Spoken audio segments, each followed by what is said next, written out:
You said that ever since you were young, you wanted to be a builder, that you loved the idea of designing beautiful city skylines, especially in New York City. I love the New York City skyline. So describe the origins of that love of building. I think there's both an incredible confidence and a total insecurity that comes with youth. So I remember at 15, I would look out over the city skyline from my bedroom window in New York and imagine where I could contribute and add value in a way that, I look back on and completely laugh at, how confident I was. But I've known since some of my earliest memories it's something I've wanted to do. And I think I love art. I love expressions of beauty in so many different forms. With architecture, there's the tangible. And I think that marriage of function and something that exists beyond yourself is very compelling. I also grew up in a family where my mother was in the real estate business working alongside my father. My father was in the business, and I saw the joy that it brought to them. So I think I had these natural positive associations. They used to send me as a little girl renderings of projects they were about to embark on with notes asking if I would hurry up and finish school so I could come join them. So I had these positive associations, but it came from something within myself. I think that as I got older and as I got involved in real estate, I realized that it was so multidisciplinary. You have, of course, the design, but you also have engineering, the brass tacks of construction. There's time management, there's project planning, just the duration of time to complete one of these iconic structures. It's enormous. You can contribute a decade of your life to one project. So while you have to think big picture, it means you really have to care deeply about the details because you live with them. So it allowed me to flex a lot of areas of interest. I love that confidence of youth.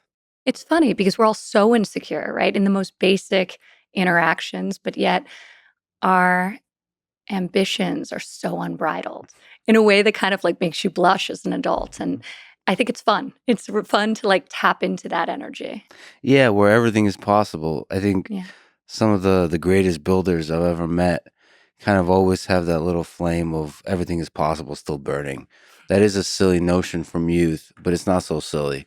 Yeah. Everybody tells you something is impossible, but if you continue believing that it's possible and have that sort of naive notion that you could do it, even if it's exceptionally difficult, that naive notion turns into some of the greatest projects ever done. 100%. Going out to space or building a new company where like everybody said it's impossible, taking on a gigantic company and disrupting them and revolutionizing how stuff is done, or doing into huge building projects where, like you said, so many people are involved in making that happen. We get conditioned out of that feeling. Yeah.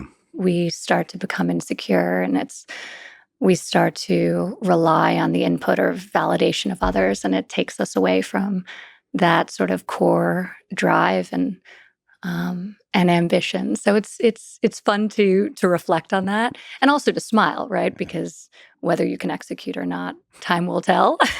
but yeah, no, that was very much my childhood. Yeah, of course, it's important to also have the humility of once you get humbled and realize that it's actually a lot of work to build.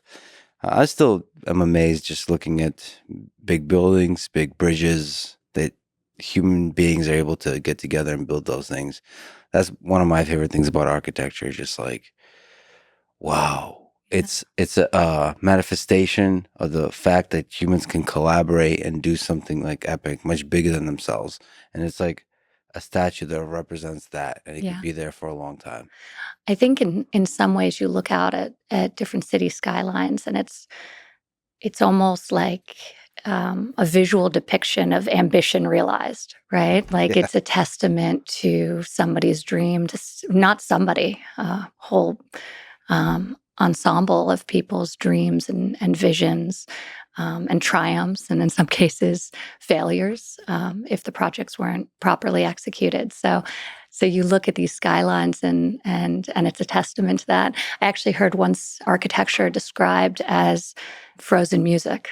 That really resonated with me. I love thinking about a city skyline as an ensemble of dreams realized. Yeah. I remember the first time I went to Dubai, and I was watching them dredging out and creating these man-made islands. And I remember somebody once saying to me, they're an architect actually who collaborated with us on our tower in Chicago. He said that the only thing that limited what an architect could do in that area was gravity and imagination. so, so it's. Yeah, but gravity is a tricky one to work against.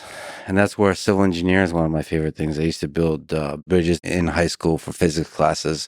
You have to build bridges and you compete on how much weight they can carry relative to their own weight. Yeah. You study how good it is by finding its breaking point. And that was a deep appreciation for me on the miniature scale of on the large scale what people are able to do with civil engineering. Yeah. Because gravity is a tricky one to fight against.